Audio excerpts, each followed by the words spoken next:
from just before the final corner on the National Hill Climb. Welcome to the GCN Show!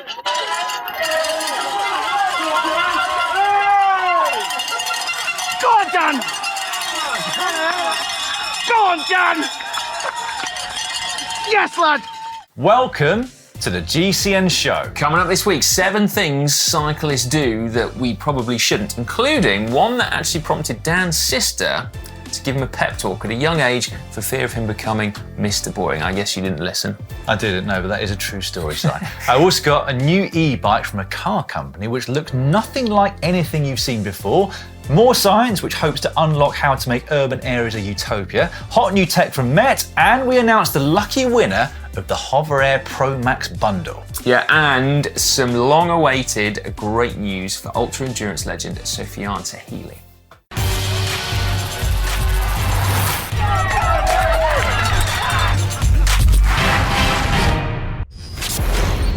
This week in the world of cycling, we learnt that next year's Tour de France routes are set to be bangers.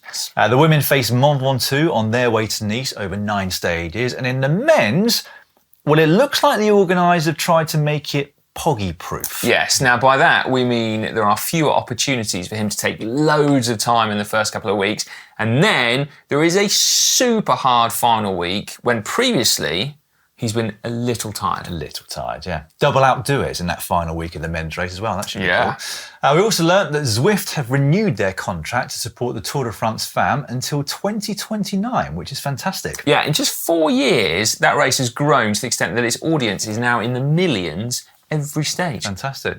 Meanwhile, in bad news, French pro Victor Lafay was spotted racing wearing trainer socks. We'll have more on this story as it emerges. Apparently, Lafay is considering retiring from pro cycling. He is, yeah. Judging by that photo, I think we might be able to guess what his next sporting endeavours will be. Oh, you think he's going over to the dark side here? Potentially either that, or it's just a sign that he's hit middle-aged. It could be that as well, couldn't it? Anyway, finally this week, we learnt that there are some things that we continue to do as cyclists, but we really shouldn't. Yeah, now I'm going to start. But first, a warning, don't listen to this if you're eating your dinner. What's this going to be? Well, it's a mistake that I continue to make. Putting on my leg warmers before my shorts. Well, surely that's the only way to put your leg warmers on. Otherwise, you've got to roll your short legs up to get your leg warmers underneath. I mean, that's why I do it. Yeah. But it's not a good look, is it? That period of time where you have socks and leg warmers on, potentially like an undervest as well. Preferably like a slinky one, and nothing else. Well, admittedly, it's not something I'd want to see, Si, but I'm assuming you're doing this in the privacy of your own home rather than in a public car park somewhere. Yes, but then sometimes my wife might be in the room and she regularly tells me off for killing the romance, I believe. Is that what she's saying, is it? Yeah, pretty much. I also, actually, I had a teammate. I think he should remain nameless, and that like he would always do that, but then would forget to put his shorts on for like another 5 minutes and just walk around with leg warmers and undervests. Well, what's that old saying? I'm trying to think. It's don't do unto others what you don't want done unto you. How would you like it, Si? What if someone really hot was wearing just leg warmers? Well, and I'm talking undervests? about your own situation at home. I don't know how to answer that. That's a good point. We should probably leave that one, shouldn't we? I suggest that you get changed in your bathroom with the door locked, Si. Then problem solved, isn't it? Yeah, what do you do? I do it when Lorraine is out of the room, in case I kill the romance, Si, clearly. How many viewers do you think have switched off at this point? Probably a fair few. I think our audience retention on this video Sorry, guys. is going to be pretty awful, so let's move on. Number 2. Starting too fast on a ride. Yes. Well, and a race as well. It's exactly what you've just done at the Gravel World Championships. It is exactly what I did there, and at the Girona World Series, and at the Bath Hill Climbs a few weeks ago, and at the 10-mile time trial I did a couple of months ago as well. Absolutely crazy, really, because I've been cycling for over 30 years and racing in that period as well. I know full well the benefits of correct pacing, and more importantly, the pain of incorrect pacing. And yet I still do it. Well, do you think that perhaps you've just overestimated your current abilities? Yeah, every race day for 30 years, quite possibly. I've basically been waiting for a miracle to happen for 3 decades. It just hasn't happened just yet. I mean, I know exactly what you mean. I have/do exactly the same thing. I did it in the Gravel Worlds last year, and basically in every GCN video that's longer than a cyclocross race. And maybe I just go back to cyclocross. Well, why do we do it when we know full well the consequences and how beneficial good pacing is? Well, from watching your Gravel World Champs vid, you were just enjoying yourself. Well, there is that. I enjoyed it for the first hour, a little bit less for the last 5. Well, yeah, but that's fine. That 1 hour of pleasure versus 5 of pain, it all equals out in the end, doesn't it? Right, here's another one. Underdressing and overdressing. Not talking about leg warmers and no shorts anymore. Do you still get your clothing choices wrong? I can do, yeah. And I've come to the conclusion, with all my experience side, that this comes down to sort of seasonality thing. So I tend to overdress on those first warm days after winter. And I tend to underdress in those first cool days after the summer. And that is because you've got used to being warm in the summer, haven't you? Used to being cold in the winter. And it kind of catches you out when you get the first change of temperatures. Yeah, it shouldn't be that difficult though, should it? I mean, it takes about 5 seconds to find out what the temperature is, whether or not it's raining. And if you really want to go into detail as well, you can also find out how windy it is as well. Yeah, this is a very good point. It doesn't take very long at all, does it? No. Are you saying that you never under or overdress because of Google weather? Well, I do get it wrong sometimes. I sort of feel like, well, yesterday I got caught out riding home in the rain and it was freezing cold. I don't know where that came from. No. But yeah, I don't know. I mean, there are also points in the year, obviously, where the temperature first thing in the morning is drastically different to what it is around midday, isn't it? Yeah. So those really epic rides that you do all the time. When was the last time you rode from early morning to midday then? It was back in the summer, I think. So yeah, it was fine because it's quite a regular temperature from start to finish. That one ride that you trained for like that's 6 months and then told us all about. Yeah, okay. And number 4, I am very guilty of this, doing last minute maintenance 15 minutes before you need to leave for a group ride. I was about to say this is you to a T, isn't it? Well, yeah, I mean, literally, like, there was a little creak coming from the back of my mountain bike, and I was like, oh, I've forgotten just to sort that out. So then I started dismantling the universal derailleur hanger, and then I started thinking I could replace it with another universal derailleur hanger, but it turns out the universal derailleur hangers are not universal. Oh, man. Got in a mess. Yeah, sorry, lads, I'll be 5 minutes. Yeah, one of those. But yeah, I mean, I have been cycling for a very long time, just like you, even though I'm significantly younger than you are. And I do still make this mistake. Yeah. My issue is normally forgetting to charge everything. Gears, head unit, radar light at the back, whatever it might be. Although I do always find it quite surprising how long your gears last for on quite a short charge of like 10 minutes. Yeah. I mean, I guess they last the full extent of your 60-minute ride. Yes, exactly that. Yeah. On a similar subject, I think most of us procrastinate when it comes to replacing warm parts on that bike, don't we? Yeah. Almost gets to the point where you just put up with like a worn tyre or worn brake pads or a stretched train or whatever it might be. Yeah, I mean, I have to hold my hands up to that one as well. It doesn't happen that often because I'm fortunate enough to have a selection of bikes. And we also have those amazing GCN mechanics who tend to swap stuff out for us.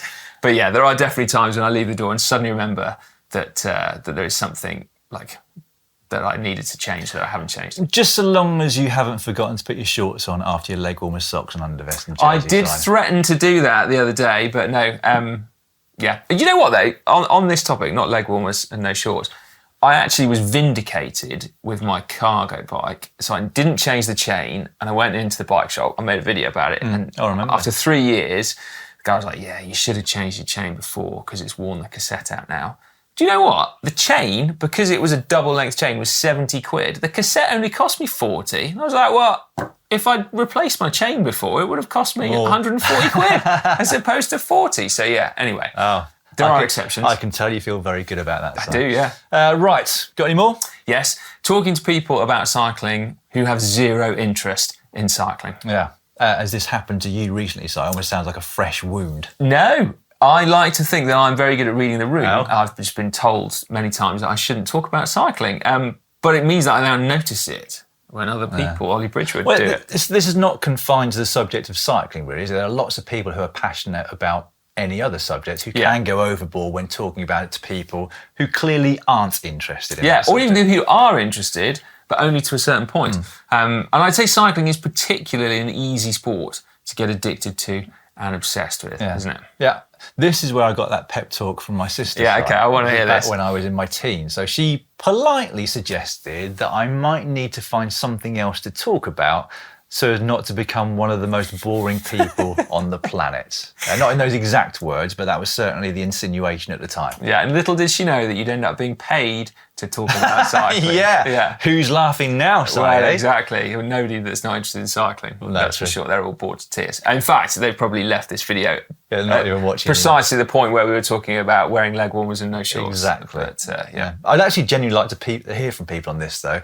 I mean, there must be some really funny stories from people watching this about bike bores at parties. Yeah. So let us know in the comment section just down below. Yeah. The good thing about bike bores is that they're only boring until 9 p.m, at which point they'll have left the party. Oh, yes. So got to go back to bed, haven't they? Yeah. Or go back to do their bike maintenance in plenty of time ahead of their group ride the next day. Losers. Yeah.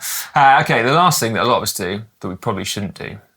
It's a good one, this, isn't it? Yeah. Wear old shorts. It's a classic, this, isn't it? I mean, in much the same way as not replacing chains and brake pads, we're all guilty of it. We've all been on that group ride where there's someone, normally a bloke. It's normally a bloke, isn't it? Is wearing shorts so old that they leave nothing to the imagination when you're riding behind them. Man, we should have had another warning for people currently eating ready for that, shouldn't we? The thing is, I don't think that you'd know unless somebody else pointed it out to you.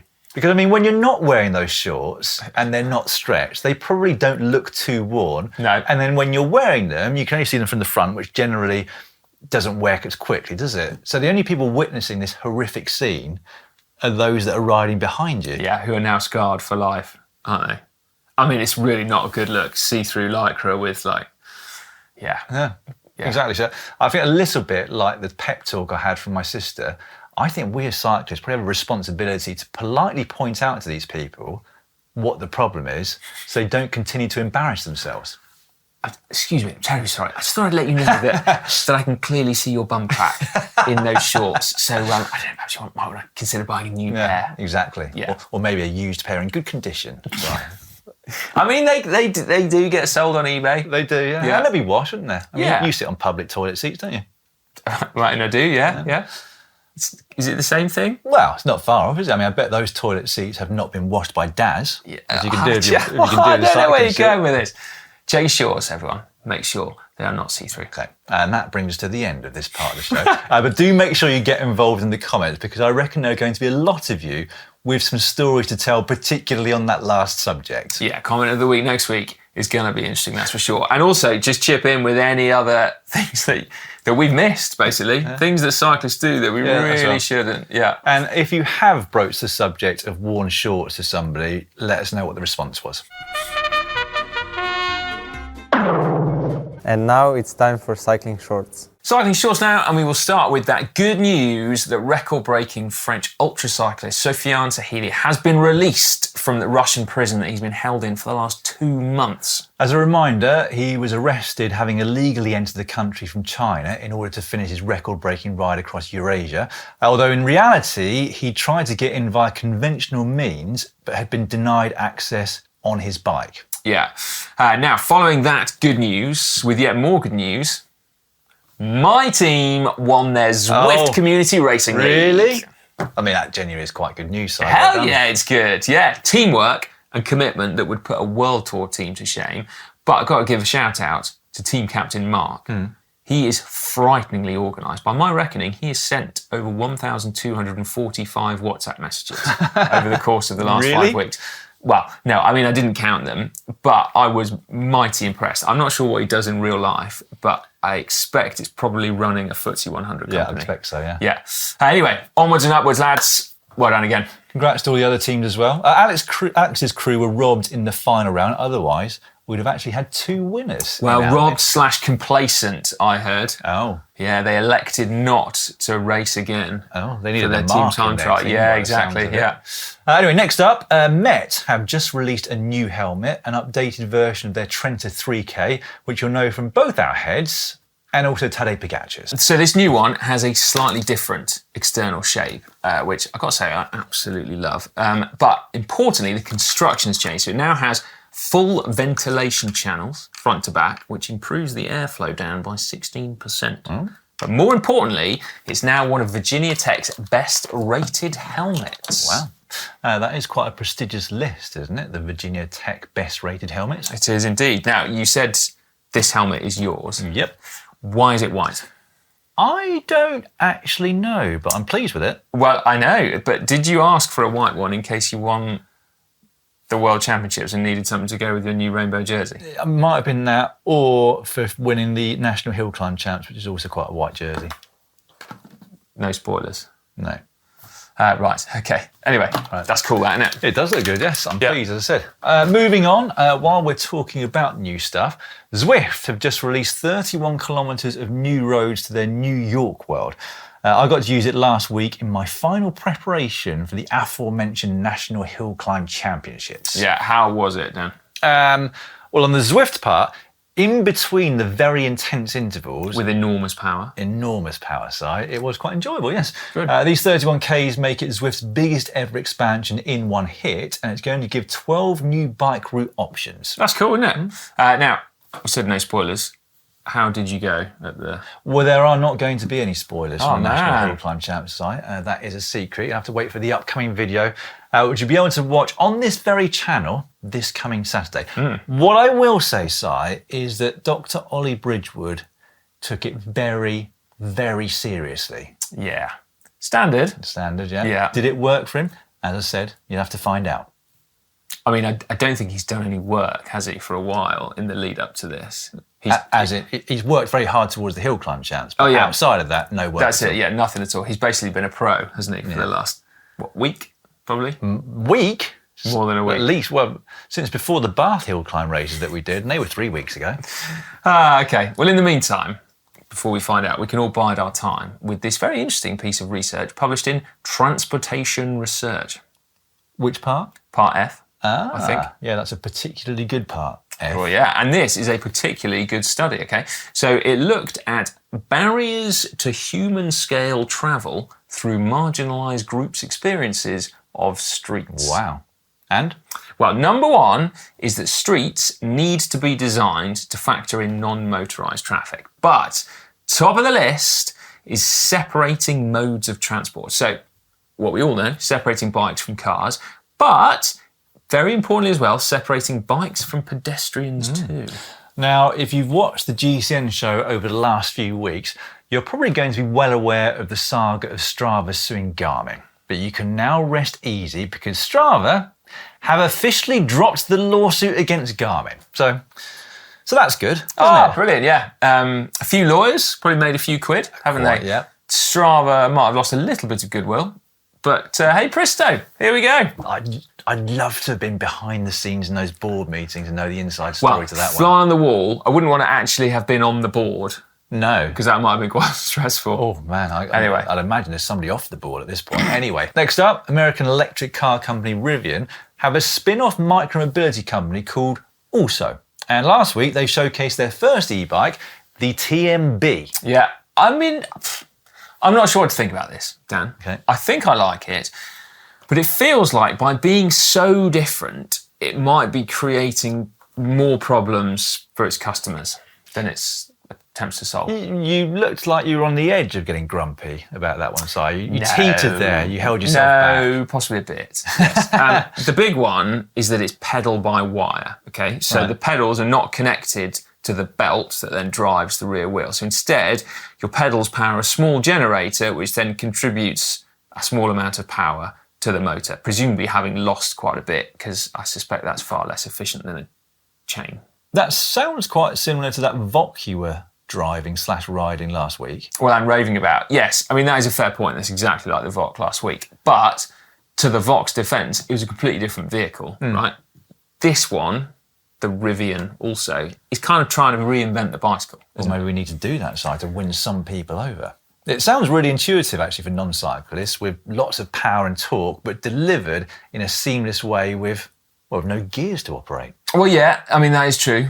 It does weigh 45 kilos. What? Or 90 pounds, yeah. Crikey. And also, whilst that frame looks really funky, where do you put your lock? You can't lock it up. No.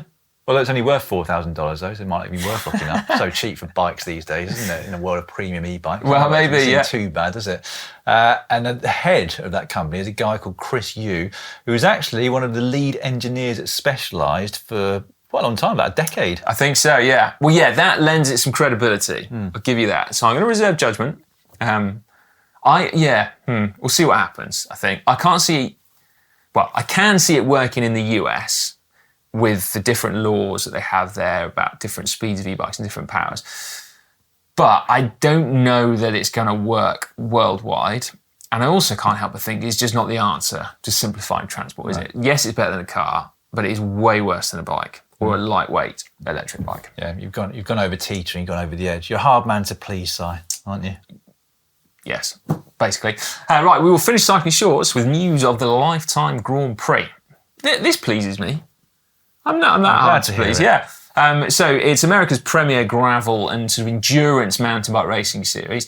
Fresh off the back of the finish of the 2025 season, which was literally like 2 weekends ago, we've now got the lowdown on 26. Where there are going to be 6 events, 3 mountain bike and 3 gravel. The same as this year, in fact, and with a prize purse of $590,000. I might enter. Well, that sounds like quite a lot, yeah. I don't know whether the prize purse extends down to mid-pack veterans. Best positive split of the day. Best rider on 2 hours training a week. Well, there is that side. Yeah. Done more than that since the world. Well, yeah. I mean, you had to peak for the hill climb champs, didn't you? Indeed, yeah. You were telling me you got ripped as well, lean. Well, I'm down to 73 kilograms, yeah. Not deliberately so. As I've mentioned in previous GCN shows, I don't really want to lose weight, but I'm actually going to go and do a DEXA scan soon to see how cycling's changed my body composition. Yeah. There might be 2 or 3 people out there interested in seeing Well, that. weirdly, I'm looking forward to it. I'm looking forward to it, or was looking forward to it, until you put that image in my head. No, there'll be a video, won't there, coming soon There on will GCN. be. And not of you in leg warmers and no shorts. No, No, that's just the thumbnail. like an update of Dan's health and fitness. Yeah. There is one thing left in Cycling Shorts now. Oh, yes. And that is to announce the winner of the Hover Air Pro Max bundle. That's the one. So this is the self-flying drone with 8K camera, which automatically tracks you from whichever angle you tell it to, plus a whole load of cool accessories that come with it. Yeah. It's really cool, this prize. It is, yeah. The winner of it is Michael Furby. Well done, Michael. If we haven't already been in touch with you, we will be soon, and you'll be receiving that Hover Air bundle. Well done. Next up, as you know, it's hack/Bodge of the week. globalcyclingnetwork.com/uploaded to get involved in this part of the show.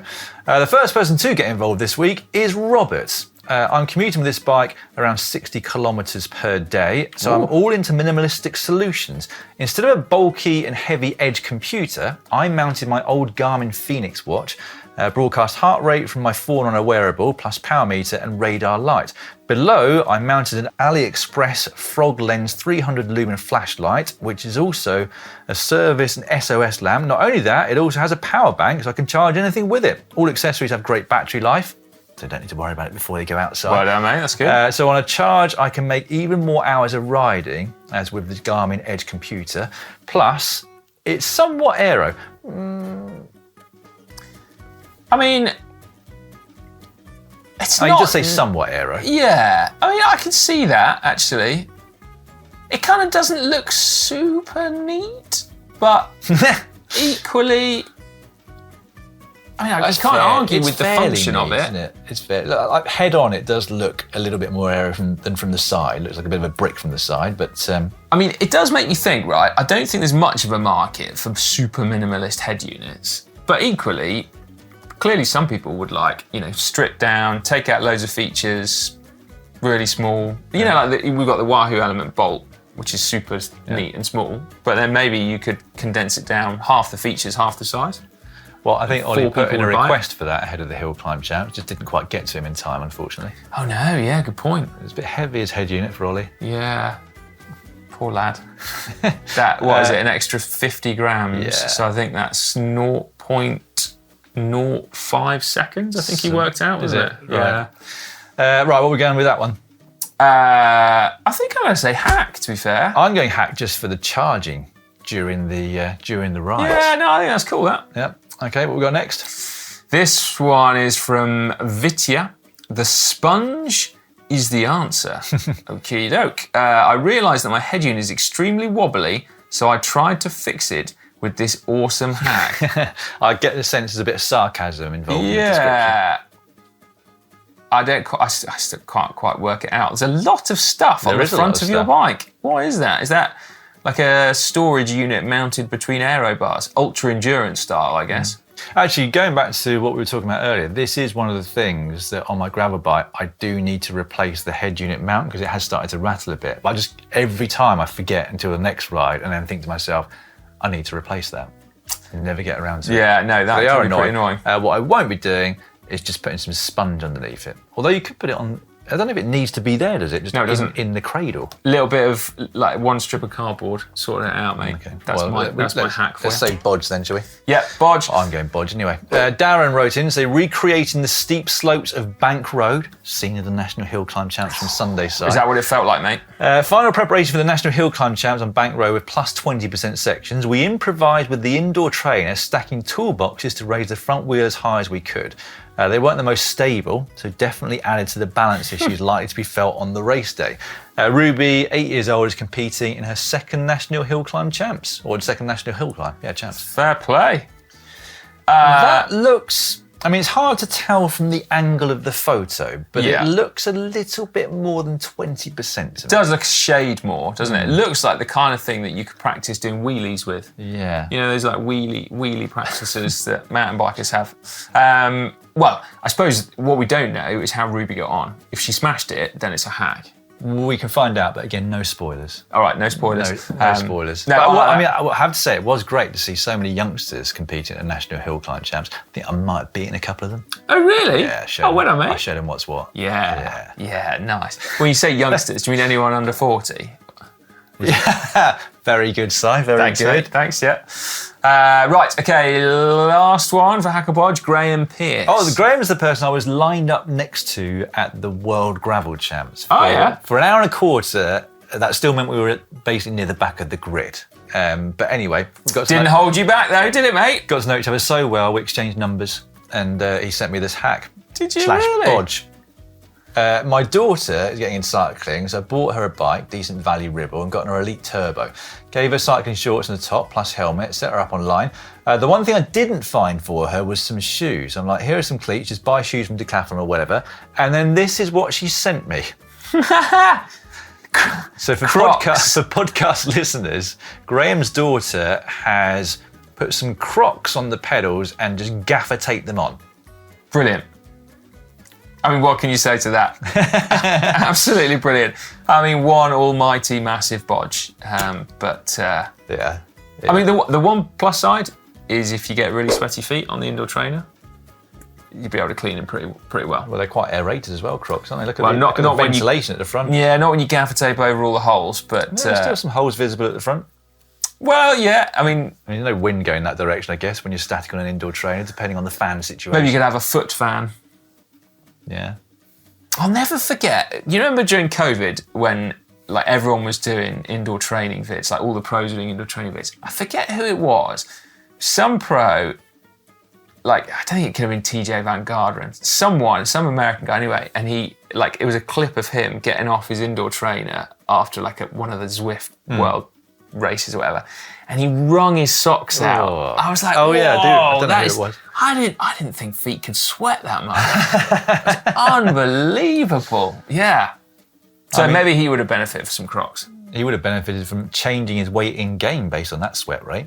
It's a good point. Anyway, yeah. We're going to go. Well, I'm going to go Bodge and putting words into your mouth. So I think that is a bodge, isn't it? I mean, there's a degree of ingenuity there to make sure that she could ride the bike at all, but I'm still saying Bodge. Sorry, Graham, and your daughter. Well, no, hang on a minute. You don't even... Why would you put Crocs on there? Yeah, I don't know. You could put like some, at least a pair of trainers on there.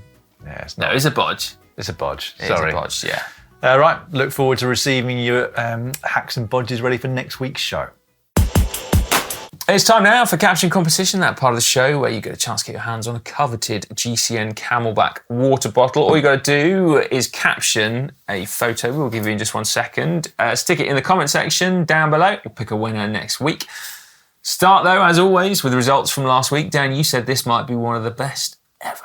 Oh, yes, this is a great caption. The photo is this one of Paul Magnier on the podium at the Tour of Huangji with a cardboard cutout of himself. Our winner is Carl Ford, who put Paul showing that he was cut out for racing.